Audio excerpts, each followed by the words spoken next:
ಗುರುಜಿ, ದ್ವಾದಶ ರಾಶಿಗಳಲ್ಲಿ ಕೊನೆಯ ರಾಶಿ ಹಾಗೆ 12ನೇ ರಾಶಿ ಮೀನ ರಾಶಿ.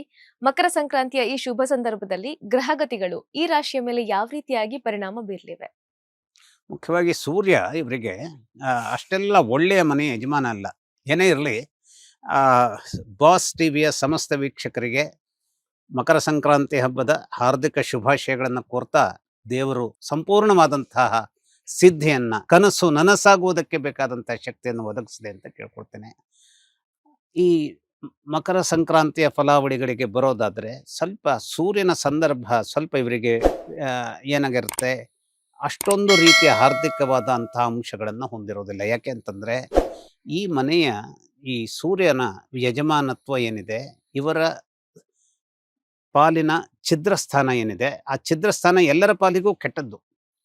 ಹಾಗಾಗಿ ಇವರ ಛಿದ್ರಸ್ಥಾನದ ಯಜಮಾನ ಅಂದ್ರೆ ಯಾರು ಅಂದ್ರೆ ಇವನೇ ಸೂರ್ಯನೇ.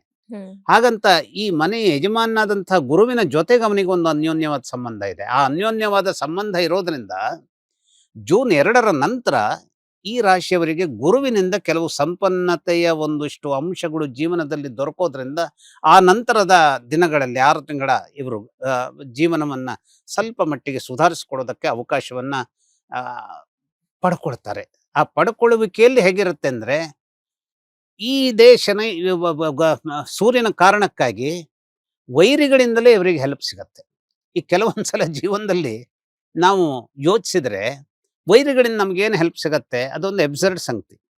ಆದ್ರೆ ನೀವು ರಾಜಕಾರಣದಲ್ಲಿ ಗಮನಿಸಿರ್ಬಹುದು, ಅದೆಲ್ಲ ಹೆಸರು ಹೇಳಬೇಕಾಗಿಲ್ಲ. ಯಾವುದೋ ಒಂದು ಕಾರಣಕ್ಕಾಗಿ ಯಾರನ್ನೋ ಯಾವಾಗಲೂ ಯಾವುದೋ ಸಂದರ್ಭದಲ್ಲಿ ಮುಖ್ಯಮಂತ್ರಿಯನ್ನಾಗಿ ಮಾಡ್ತಾರೆ. ನಮ್ಮದೇ ರಾಜ್ಯದಲ್ಲಿ ಕೆಲವು ಸ್ಥಿತಿಗತಿಗಳನ್ನ ನಾವು ಗಮನಿಸಿದ್ರೆ ಅವರು ಬದ್ಧ ವೈರಿಗಳು. ಆದ್ರೆ ಆ ಕಾಲ ಅವನನ್ನೇ ಮುಖ್ಯಮಂತ್ರಿಯಾಗಿ ತಂದು ಕೂರಿಸ್ಬೇಕಾದಂತಹ ಒಂದು ಸಂದರ್ಭವನ್ನ ಅದು ನಿರ್ಮಾಣ ಮಾಡಿಬಿಡುತ್ತೆ. ಸಂತೋಷದಿಂದ ಬಂದಂತಹ ವ್ಯಕ್ತಿಯ ಮುಖ್ಯಮಂತ್ರಿ ಆಗುವಂತಹ ವಿಚಾರಗಳು ಇದ್ರೂ ಕೂಡ ನಂತರದಲ್ಲಿ ಅವನು ಎದುರಿಸಬೇಕಾದ ಪರದಾಟಗಳನ್ನು ಕೂಡ ನಾವು ಇವತ್ತು ನಮ್ಮ ರಾಜ್ಯದ ಸಂದರ್ಭದಲ್ಲಿ ನಾವು ಗಮನಿಸಿದ್ದೇವೆ. ಇಂತಹ ಸ್ಥಿತಿಗತಿಗಳು ಅಂದ್ರೆ, ಮೇಲ್ನೋಟಕ್ಕೆ ಅದ್ಭುತವಾದದ್ದನ್ನ ಸಾಧಿಸಿದ್ದೇವೆ, ಹಿಡಿದಿದ್ದೇವೆ ಅನ್ನುವಂಥದ್ದು ಹೌದಾದ್ರೂ ಕೂಡ, ಆ ಹಿಡಿದಿದ್ದರ ಔಚಿತ್ಯ ಯಾವುದೇ ರೀತಿಯಲ್ಲಿಯೂ ನಮ್ಮನ್ನ ಸುರಕ್ಷಿತವಾಗಿ ಇಡಲಿಕ್ಕೆ ಬೇಕಾದಂತಹ ಒಂದು ಸಮಾಧಾನಕರವಾದಂತಹ ಅಂಶವಾಗದೆ, ಅದು ನಮ್ಮನ್ನ ಸಂಪೂರ್ಣವಾಗಿ ಮುಂದಿನ ದಿನಗಳಲ್ಲಿ ನನ್ನ ಇಡೀ ಭವಿಷ್ಯವನ್ನೇ ಒಂದು ರೀತಿಯಲ್ಲಿ ದುರ್ಬಲಗೊಳಿಸುವಂತಹ ಕೆಟ್ಟ ರೀತಿಯ ಪರಿಣಾಮಕ್ಕೆ ದಾರಿಯಾಗುವಂತಹ ಒಂದು ಸ್ಥಿತಿಗತಿಗಳನ್ನು ತಂದ್ಬಿಡ್ಬಹುದು. ಅದನ್ನು ನಾವು ಬರೀ ರಾಜಕಾರಣ ಅಂತಲ್ಲ, ನಾವು ಎಲ್ಲ ರಂಗಗಳಲ್ಲಿಯೂ ಅದನ್ನ ನಾವು ನೋಡ್ಬಹುದು.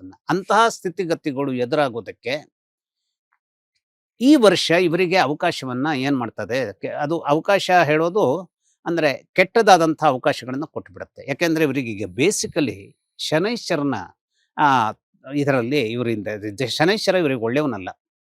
ಅವನು ಏಕಾದಶ ಸ್ಥಾನದ ಯಜಮಾನನಾಗಿ, ನಷ್ಟದ ಮನೆಯ ಯಜಮಾನನಾಗಿ, ಅಶುಭ ಗ್ರಹವೂ ಆಗಿ, ಶನಿಕಾಟವನ್ನು ಹೊಂದದಂತಹ ದಿನಗಳನ್ನ ಈಗ ಏನು ಎದುರಿಸ್ತಾ ಇರುವಂತಹ ಸಂದರ್ಭ ಇದಿರೋದ್ರಿಂದ, ಪೂರ್ವ ಪುಣ್ಯ ಸ್ಥಾನದ ವಿಚಾರಗಳು ಕೂಡ ದುರ್ಬಲವಾದ ಎಳೆಗಳೊಂದಿಗೆ ಈಗ ತನ್ನದೇ ಆದಂತಹ ರೌದ್ರ ಭಯಾನಕವಾದಂತಹ ಸಿಚುವೇಶನ್ಗಳನ್ನ ನಿರ್ಮಾಣ ಮಾಡೋದ್ರಿಂದ ಮಕ್ಕಳ ಬಗೆಗೆ ಬಹಳ ಎಚ್ಚರಿಕೆಯನ್ನು ಹೊಂದಿರಬೇಕು. ಮಕ್ಕಳು ಸುರಕ್ಷಿತವಾಗಿದ್ದಾರೋ ಇವರ ಜೀವನದ 75 ಅಂಶದ ನೆಮ್ಮದಿ ಇವರಿಗೆ ಸಿಗತ್ತೆ ಅಂತ ಅರ್ಥ. ಹಾಗಾಗಿ ಮಕ್ಕಳ ಬಗೆಗೆ ಹೆಚ್ಚಿನ ಕಾಳಜಿಯನ್ನ ವಹಿಸಬೇಕಾದಂಥದ್ದು. ಮಕ್ಕಳು ಎಲ್ಲಿ, ಯಾಕೆ ಅಂತಂದ್ರೆ ತಂದೆ ತಾಯಿಗಳು ಯಾವುದೋ ಒಂದು ವಯಸ್ಸಿನವರೆಗೆ ಮಕ್ಕಳನ್ನ ನಿಯಂತ್ರಿಸಬಹುದು. ಕೆಲವೊಂದ್ಸಲ ಏನಾಗುತ್ತೆ, ಹಾಗೆ ನಿಯಂತ್ರಣಕ್ಕೆ ಹೋಗುವಂತಹದ್ದಕ್ಕೆ ಸಾಧ್ಯ ಆಗದೆ ಹೋಗುವಂತದ್ದೇನು ಅಂದ್ರೆ, ಅವರಲ್ಲಿಯೇ ಯಾವುದೋ ಒಂದು ದಾರುಣತೆಯಿಂದಾಗಿ ಆ ದಾಂಪತ್ಯದಲ್ಲಿ ಏನೋ ಒಂದು ಬಿರುಕಿದೆ ಅಂತಾದ್ರೆ, ಅವರ ಪ್ರತಿನಿತ್ಯದ ಜಗಳಗಳು ಮಕ್ಕಳ ಅಭಿವೃದ್ಧಿಗೆ ತೊಂದರೆಯಾಗುವಂತಹ ಮಟ್ಟದಲ್ಲಿ ಅದು ತನ್ನದೇ ಆದಂತಹ ಒಂದು ವಿಚಿತ್ರ ಏನನ್ನ ಸ್ಥಿತಿಗತಿಗಳನ್ನ ನಿರ್ಮಾಣ ಮಾಡಿಬಿಡ್ಬೋದು.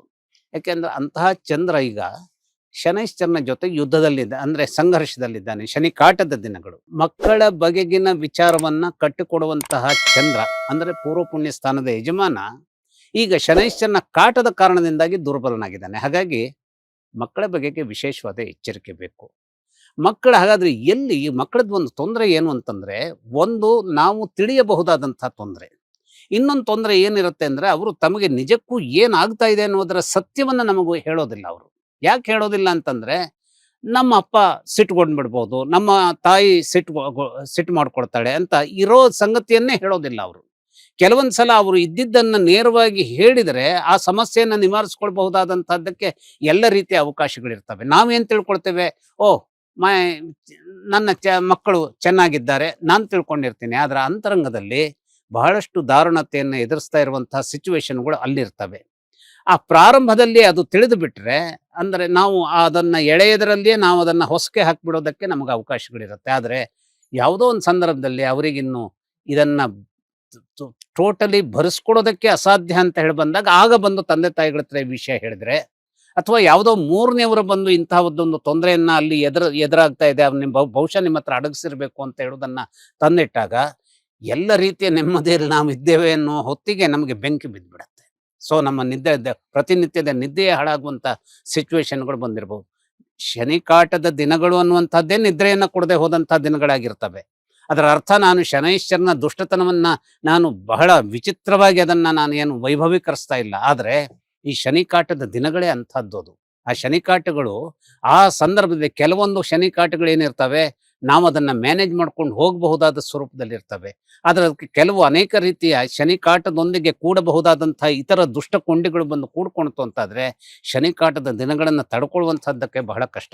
ನಾವು ಹೇಳ್ತೇವೆ ಶನಿ ಹೇಳುವಂಥವನು ನಮ್ಮ ಎಲ್ಲ ಪ್ರಾರಬ್ಧಗಳನ್ನು ನಿವಾರಿಸ್ತಾನೆ, ಶನಿಯ ಮೂಲಕವಾಗಿ ನಾವು ದೊರೆತಂತಹ ನಮ್ಮ ಅನುಭವಗಳು ಏನಿದೆ ಅದು ಶನಿಕಾಟ ಮುಗಿದ ನಂತರದ ನಮ್ಮ ದಿವ್ಯವಾಗಿ ಅದು ಎದ್ದು ನಿಂತ್ಕೊಳ್ಳುತ್ತೆ. ಇವನ್ನೆಲ್ಲ ನಾವು ಸಮಾಧಾನಕರವಾದ ರೀತಿಯಲ್ಲಿ ಹೇಳಿದ್ರೂ ಕೂಡ ಆ ಸಂದರ್ಭದಲ್ಲಿ ಬೆಂಕಿಯ ಕೆಂಡದ ಮೇಲೆ ನಿಲ್ಲುವಂತಹ ಸ್ಥಿತಿಗತಿಗಳಿರ್ತಾವಲ್ಲ, ಅದು ಬಹಳ ಕಷ್ಟಕರವಾಗಿರುತ್ತೆ. ಹಾಗಾಗಿ ಇವರಿಗೆ ಆ ಏನು ಇವನು ದುಷ್ಟ ಮನೆಯ ಯಜಮಾನನೂ ಗುರು ಆಗಿರೋದ್ರಿಂದ ನೇರವಾಗಿ ಸ್ನೇಹವನ್ನ ತೋರಿಸ್ತಾ ಇರ್ತಾರೆ. ಆದರೆ ಆ ಒಳಗಿನಿಂದ ಎಲ್ಲ ಬೇಕಾದಂತ ಅಪಾಯಗಳನ್ನ ಏನ್ ಮಾಡ್ತಿರ್ತಾರೆ. ನಾನೀಗೇನು ಕೆಲವು ವಿಚಾರಗಳನ್ನು ಹೇಳಿದೆ, ರಾಜಕೀಯ ಇಟ್ಕೊಂಡು ಹೇಳಿದೆ. ಅಂದ್ರೆ ಅವರೇ ನಮ್ಮನ್ನ ಬಂದು ಬಹಳ ಮಹತ್ತರವಾದಂತ ಕುರ್ಚಿಯಲ್ಲಿ ಕೂರಿಸ್ತಾರೆ.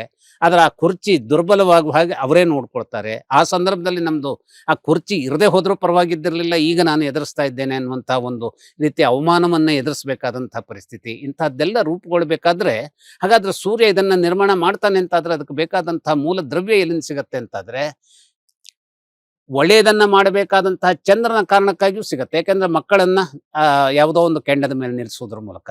ಇನ್ನು ಶನೈಶ್ಚರ ಅಂತೂ ಅನೇಕ ರೀತಿಯ ನಷ್ಟವನ್ನ, ಸಿಗಬಹುದಾದಂತಹ ಲಾಭದ ನಿರ್ದಿಷ್ಟವಾದಂತಹ ವಿಚಾರವನ್ನು ಕೈಗೆ ಸಿಕ್ತು ಇನ್ನೇನು ಹೇಳುವಾಗ ಅದನ್ನು ಎತ್ಕೊಳ್ಳುವಂಥದ್ದು, ಅಥವಾ ಸಿಗ್ತಾ ಇದೆ ಅನ್ನುವಾಗ ವಿಚಾರಗಳು ಕೋರ್ಟಿಗೆ ಹೋಗುವಂಥದ್ದು, ಇಂತಹ ಅನೇಕ ಸ್ಥಿತಿಗತಿಗಳು. ಅಂದ್ರೆ ಅಯ್ಯೋ ದೇವರೇ, ಇಂಥ ಅಸಹಾಯಕತೆಯನ್ನು ನಾನು ಎದುರಿಸ್ತಾ ಇರಬೇಕಂತ ನಮ್ಮ ಮನಸ್ಸಿಗೆ ಬಂದಾಗ ಯಾವ ಒಬ್ಬ ಧೈರ್ಯಸ್ಥನಿಗೂ ಕೂಡ ಆ ಅಂತರಂಗದ ಕಳವಳ ಏನಾಗ್ಬಿಡ್ಬೋದು, ಹೃದಯ ಸ್ತಂಭನದ ರೀತಿಯಲ್ಲಿ ಅವನಿಗೆ ತೊಂದರೆ ಕೊಡುವಂತಹ ಸ್ಥಿತಿಗತಿಗಳು ಬರಬಹುದು.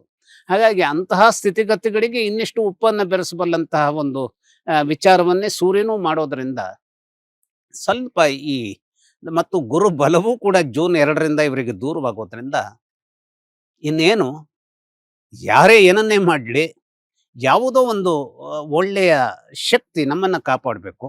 ಹಾಗಾಗಿ ಇವರ ಮನೆಯ ಯಜಮಾನನೇ ಗುರು ಆಗಿರೋದ್ರಿಂದ ಒಂದು ಆ ವಿಷ್ಣು ಮಾಯ ಅನ್ನುವಂಥದ್ದೇನಿದೆ, ಈ ವಿಷ್ಣು ಹೇಳುವಂತಹದ್ದು ಶಕ್ತಿ ಹಾಗೆ ದುರ್ಗಾ ಅಥವಾ ವಿಷ್ಣು, ಅಥವಾ ನಮ್ಮ ವಿಚಾರದಲ್ಲಿ ನಾವು ಯೋಚಿಸ್ಕೊಳ್ಬಹುದಾದಂತಹ ಗಣೇಶನ ಸ್ವರೂಪಗಳು. ಯಾಕೆಂದ್ರೆ ಗಣೇಶ ನೋಡಿ ವಕ್ರತುಂಡ ಅವನ ವಿಚಿತ್ರ ಆಕೃತಿಯೇ ಒಂದು ರೀತಿಯ ವಿಕೃತವಾದ, ಆದರೆ ಅವನು ಕೊಡುವಂತಹ ಒಂದು ಎಲ್ಲ ವಿಘ್ನಗಳನ್ನು ನಿವಾರಿಸುವಂತಹ ಒಂದು ಅವನಲ್ಲಿರುವಂತಹ ಶಕ್ತಿ ಏನಿದೆ, ಈ ಎಲ್ಲ ಶಕ್ತಿಯ ಒಂದು ಸಕಾರಾತ್ಮಕವಾದ ಶಕ್ತಿ ನೆಲೆಯ ಯಾವುದೋ ನಮ್ಮ ಗೋಚರಕ್ಕೆ ಬರದೆ ಹೋದ ಅಗೋಚರ ಸ್ಥಿತಿಯ ಅನನ್ಯ ಒಂದು ದಿವ್ಯ ಶಕ್ತಿ ಏನಿದೆ ಅದು ಕಾಪಾಡಬೇಕಾದಂಥದ್ದಕ್ಕೆ ಅವಕಾಶ ಇವರಿಗೆ ಸಿಗಬೇಕು.